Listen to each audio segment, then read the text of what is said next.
Hi, I'm Gary Goldsmith. GG. Would you like to have 4 of my personal favourite pitches that I use to create needs?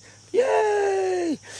I'm going to call it Never Hearing No, and you'll find out why. I'm giggling, right, because I know what's coming. I used to love using these.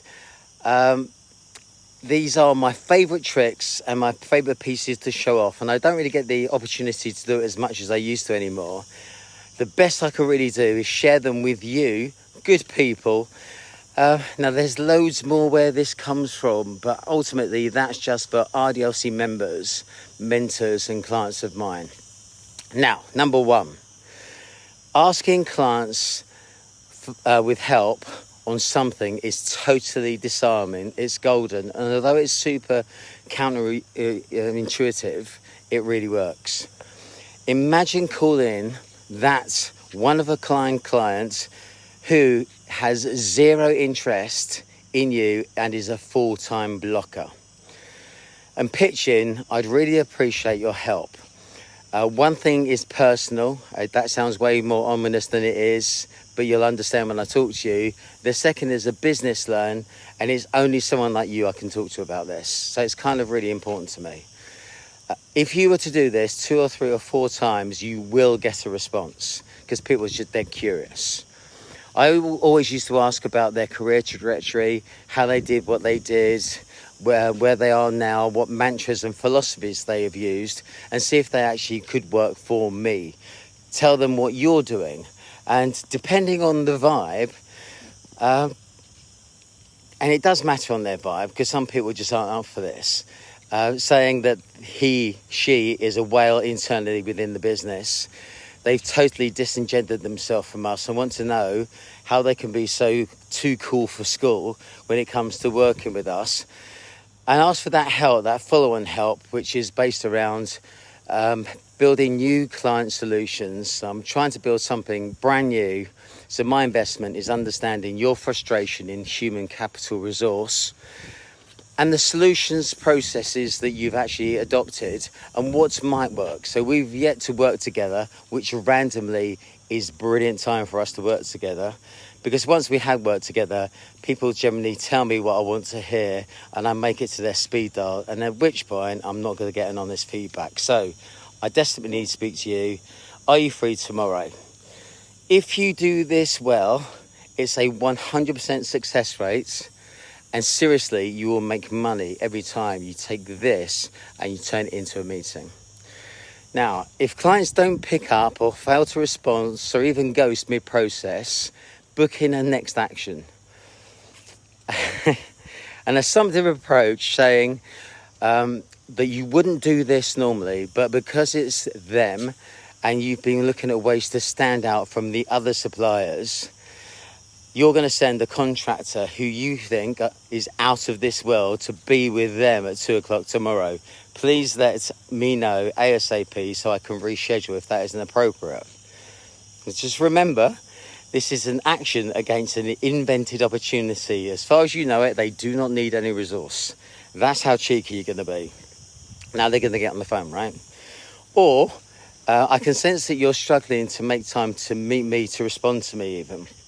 So I've been cheeky and I've rearranged diaries. So I'm going to be with you at 12 o'clock tomorrow, unless you tell me differently. Will you have time for lunch?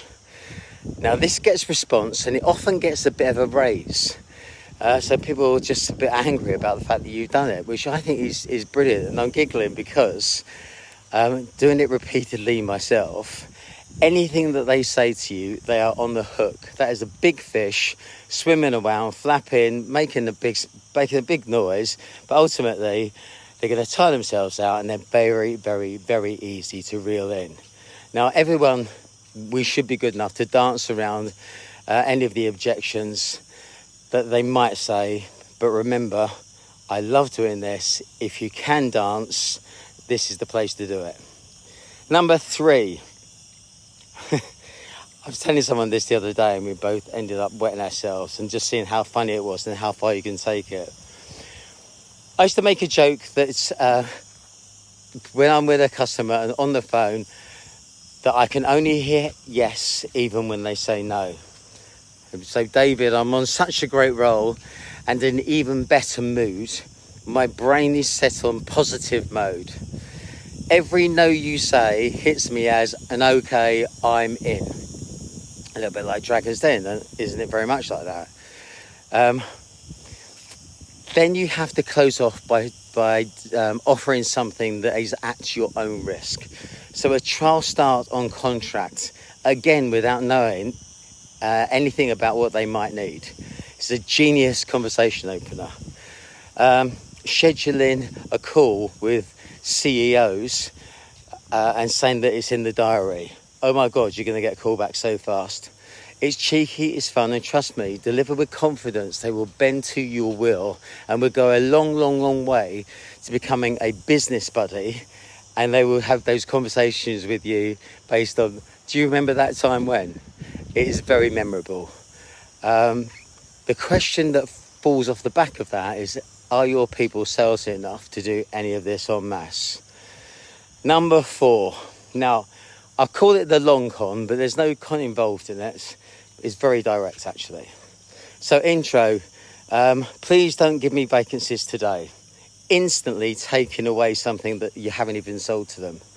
I don't know you well enough to do the best job that we can in terms of delivery until we've met. I'd like to schedule some calls to talk about the really sexy stuff that we can do with you. When you trust me enough to listen to the brilliant stuff that we are doing with competitor, imagining I take action on all of your perm hires, a one call process going forward. We save you time, effort, money, all of that good stuff, but we can actually turn the cost of hiring into a profit centre. But I can't really do that until you trust me. So how do we start that relationship? That is a brilliant tease, by the way, and it's all true. If you close with, all I want to take from this is one thing, using your best guess, when will you have a need for more people, project delivery, an SOW? Because all sorts can happen when you're at this point. So it's the future funnel, but we call them F jobs. You're planning for when they will be needing you next. Gives you plenty of warm-up time. Now, these are 4 of my favourite client pitches to create need, especially on contract, SOW and programs of work. On perm, again, you can sell bundles this way, but don't just be on the phone and just pitch normal stuff. Be super creative. And as my daughter says, the rules are, there are no rules, Dad. Don't say no to any of these until you try them, because they are left field. And if your people push back, then you know you've got an issue and you're hiring the wrong people and not sales enough. Right, peace and love, and I'll see you soon.